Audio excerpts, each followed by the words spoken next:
अस्सलामुअलैकुम। उम्मीद है आप सब खुशपाश, हंसते मुस्कुराते हैरियत से होंगे। बिरयानी तो हमने बहुत दफा खाई होगी, लेकिन आज मैं आपको बताऊंगी बिरयानी बनाने का बिल्कुल नया तरीका। बिरयानी बनाने की ऐसी अमेजिंग रेसिपी कि आप रवायती बिरयानी को भूल ही जाएंगे। इसको बनाना तो बहुत ही ज्यादा आसान है।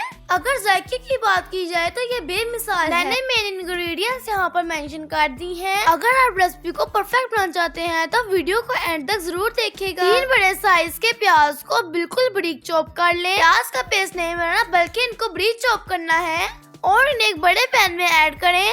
अदरक और लहसुन का पेस्ट बना ले, वो भी इसमें ऐड कर दें। 1.5 किलो चिकन को अच्छे से वॉश करें, इसको इस मसाले में ऐड करें। कश्मीरी लाल मिर्च मैंने 8 से 10 अदद ली है, इसमें डालें। इसके साथ ही 1 चाय का चम्मच नमक डाल दें। रेसिपी के हिसाब से 1 चाय का चम्मच नमक काफी होगा। अगर आप कम या ज्यादा खाना पसंद करते हैं तो इसे टेस्ट के हिसाब से कम या ज्यादा कर लें। पिसे हुए इंग्रेडिएंट्स को चिकन के ऊपर अच्छे से लगाएं। अब हम इसमें ऐड करेंगे आधा चाय का चम्मच सफेद मिर्च पाउडर। सफेद मिर्च पाउडर को भी अच्छे से चिकन के ऊपर लगा लें।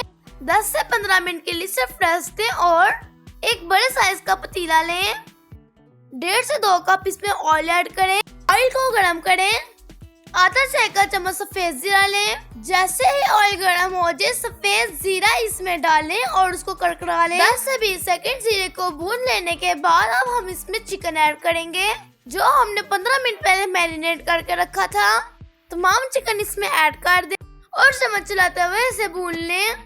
चिकन को उस वक्त तक भूनें जब तक प्याज और चिकन का मुकम्मल तौर पर पानी खुश्क नहीं हो जाएगा और चिकन का रंग बदलकर लाइट ब्राउन हो जाए। 5 से 10 मिनट भून लेने के बाद ऑयल चिकन से अलग हो जाएगा और इससे बहुत प्यारी खुशबू भी आने लगेगी। अब हम इसमें आधा चाय का चम्मच काली मिर्च पाउडर ऐड करेंगे।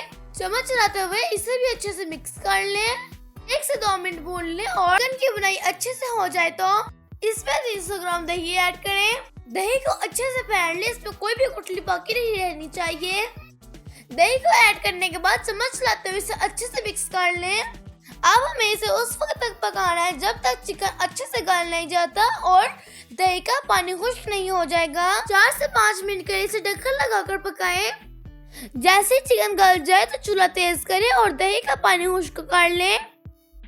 अब यहाँ पर हम इसमें ऐड करेंगे इमली। मैंने 2 टेबलस्पून इमली लेकर उसे 10 मिनट के लिए पानी में भिगो लिया था। जैसे इमली नरम हो जाए तो इसको इसमें ऐड करें और 10 सेकंड के लिए भून लें। जैसे चिकन की अच्छी से बुनाई हो जाए और इसका ऑयल अलग हो जाए चूल्हा बंद कर दें और हमारा मसाला बिल्कुल तैयार हो चुका है। अलहदा पैन में 1 चम्मच ऑयल ऐड करें। आधा चाय का चम्मच जीरा और काली मिर्च इसमें ऐड करें। 1 छोटा टुकड़ा दालचीनी, 3 से 4 अदरक सब्ज इलायची और 4 से 5 लौंग इसमें ऐड कर दें। अब इसमें ऐड करें 2 चम्मच पुदीने के पत्ते। चम्मच चलाते हुए 10 से 15 सेकंड के लिए ऑयल में भून लें और फिर इसमें पानी ऐड कर दें। यहाँ मैं इसमें 3 गिलास पानी ऐड करूंगी। मैंने 2 गिलास चावल लिया था, इस हिसाब से मैं इसमें 3 गिलास पानी डाल रही हूँ। इसके साथ ही हम इसमें ऐड करेंगे 2 चिकन क्यूब और 1 चाय का चम्मच नमक। अगर आपके पास चिकन पाउडर है तो आप वो भी ऐड कर सकते हैं। चम्मच चलाते हुए इन तमाम चीजों को अच्छे से मिक्स करें। पानी का बॉयल होने से जैसे ही पानी बॉयल हो जाए तो इसमें चावल ऐड कर दें। यहाँ पर इस बात का ख्याल रखें कि ज्यादा पानी हरगिज़ ऐड नहीं करना। मैंने चावलों को वॉश करके इन्हें आधे घंटे के लिए भिगो दिया था। इनका पानी अच्छे से निचोड़ने के बाद इन्हें ऐड करें। अगर आपने वीडियो को अब तक लाइक नहीं किया तो जल्दी से लाइक कर दें। चम्मच चलाते हुए चावलों को मिक्स करें और उबाल आने तक वेट करें। जैसे ही चावलों में उबाल आए तो ढक्कन लगाएं, आंच आहिस्ता कर दें। इसे 5 मिनट पका लेने के बाद ढक्कन हटाएं। हमें चावलों को 80% तक पकाना है।